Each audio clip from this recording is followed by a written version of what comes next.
సాహితీ ఇన్ఫ్రా ప్లాట్ల కొనుగోలులో వేలాది మందిని మోసం చేసింది. పేద మధ్యతరగతి ప్రజల నుంచి వేల కోట్ల రూపాయలు వసూలు చేసింది. ఆ సంస్థ ఎండి లక్ష్మీనారాయణపై 1000కి పైగా బాధితులు పిటిషన్లు వేశారంటే ఏ రేంజ్లో మోసం జరిగిందో అర్థం చేసుకోవచ్చు.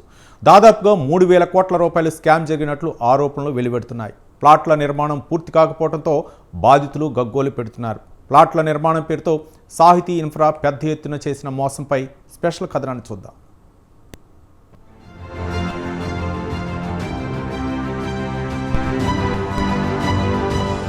తక్కువ ధరకే ఫ్లాట్ విక్రయం, పేద మధ్యతరగతి ప్రజలను ఆకట్టుకునే నైపుణ్యం సాహితీ ఇన్ఫ్రా సొంతం. దీంతో రియల్ ఎస్టేట్ పేరుతో వేలాది మంది వద్ద కోట్ల రూపాయల్లో డబ్బులు వసూలు చేసి బోర్డు తిప్పేసింది.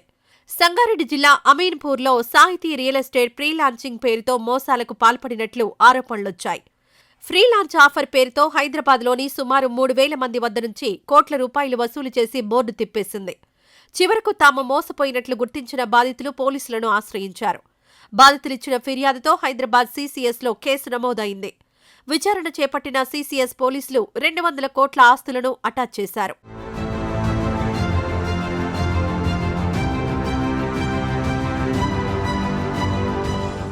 ప్రాజెక్టు పూర్తి చేయకుండానే 260 కోట్ల రూపాయలను పేద మధ్యతరగతి ప్రజల నుంచి డిపాజిట్ల రూపంలో సేకరించారు. ఫ్రీ లాంచ్ పేరుతో బాధితుల నుంచి పెద్ద ఎత్తున సాహితీ ఇన్ఫ్రా డబ్బు వసూలు చేసింది. ఒక్కో వెంచర్ చూస్తే కస్టమర్లను ఎలా బురుడీ చేయాలనే కాన్సెప్ట్ ఉంది. 9 ప్రాజెక్టుల పేరుతో కోట్ల రూపాయలు వసూలు చేసింది. సాహితీ స్వాద్ పేరుతో 65 కోట్లు, సిస్టా అడోబ్ పేరుతో 79 కోట్లు, సాహితీ గ్రీన్ పేరుతో 40 కోట్లు, సాహితీ సితారా పేరుతో 135 కోట్లు, సాహితీ మెహతో పేరుతో 44 కోట్లు, ఆనంద ఫార్చ్యూన్ పేరుతో 45 కోట్లు, సాహితీ కృతి పేరుతో 16 కోట్లు, సాహితీ సుదీక్ష పేరుతో 22 కోట్లు, రూబికాన్ సాహితీ పేరుతో 7 కోట్ల రూపాయలు వసూలు చేసింది.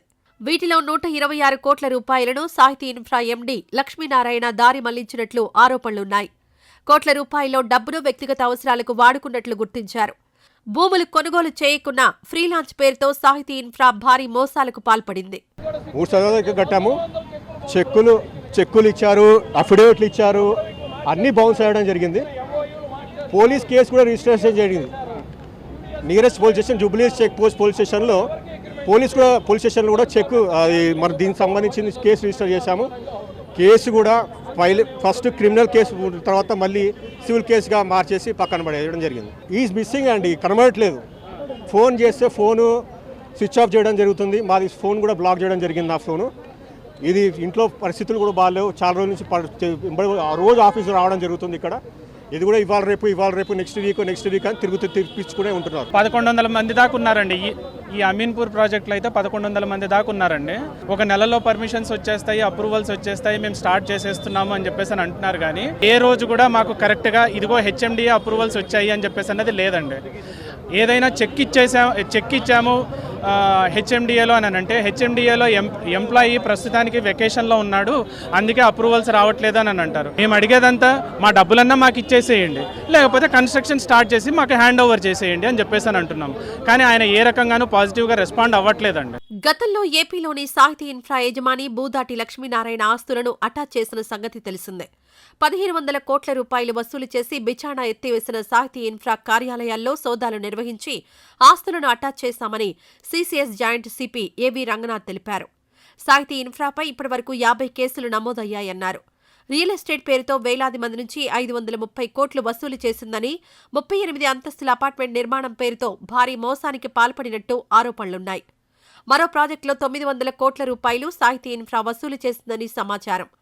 సాహితీ ఇన్ఫ్రా వ్యవహారంలో ఈడీ కూడా రంగంలోకి దిగింది. సాహితీ గ్రూప్ ఎండీ లక్ష్మీనారాయణను అరెస్ట్ చేయగా కోర్టు 14 రోజుల జ్యుడిషియల్ రిమాండ్ విధించింది. అనంతరం ఆయన్ను చంచలగూడ జైలుకు తరలించారు. 3 years కల్లా కన్స్ట్రక్షన్ అయిపోద్ది, 2-3 నెలల్లోనే మాకు హెచ్ఎండిఏ పర్మిషన్ వస్తుంది అని కొంతమందికి యూడిఎస్ కింద అన్డివైడెడ్ ల్యాండ్ కింద రిజిస్ట్రేషన్ చేయడం జరిగిందండి. ఆ అన్డివైడెడ్ ల్యాండ్ తర్వాత గవర్నమెంట్ రద్దు చేయడంతో సేల్స్ అగ్రిమెంట్లని, మెమోరాండమ్ ఆఫ్ అండర్స్టాండింగ్ అని రకరకాలుగా ఇచ్చారు. సుమారు 1200 మందికి ఇచ్చారండి. ఈ 1200 మంది దగ్గర ఒక్కొక్కరి దగ్గర 30 నుంచి 40 లక్షలు కలెక్ట్ చేశారు. 10 మంత్స్ బ్యాక్ క్యాన్సిల్ చేశాము. 4 మంత్స్ బ్యాక్ నాకు క్యాన్సర్ వచ్చింది. నేను 10 మంత్స్ నుంచి కూడా ఏం వెళ్ళట్లేదు. 4 మంత్స్ నుంచి వచ్చి ఇక్కడ కూర్చుంటున్నాను మనీ కోసం అని చెప్పి. బసవతారకంలో ట్రీట్మెంట్ తీసుకుంటున్నాను. నాకు ఇంకొక క్యాన్సర్ సెల్ కూడా ఉంది లోపల. అలాగే 9 వరకు కూర్చుంటున్నాను కానీ ఎవరూ రియాక్ట్ అవ్వట్లేదు. ఎవరైనా చూసినా దీనికి కొంచెం రియాక్ట్ అవి మాకు హెల్ప్ చేయాలనుకుంటున్నాను. సాహితీ పార్ట్నర్స్ తో పాటు సంస్థ ఉద్యోగులను పోలీసులు విచారిస్తున్నారు. ఈ స్కామ్తో సంబంధం ఉన్న రాజకీయ నాయకులకు, బడా వ్యాపారులకు ఉచ్చు బిగిస్తోంది. ఏపీ, తెలంగాణ రాష్ట్రాల్లో కీలకంగా ఉన్న కొందరి నాయకులపై కేసులు నమోదు చేసేందుకు రంగం సిద్ధం చేశారు.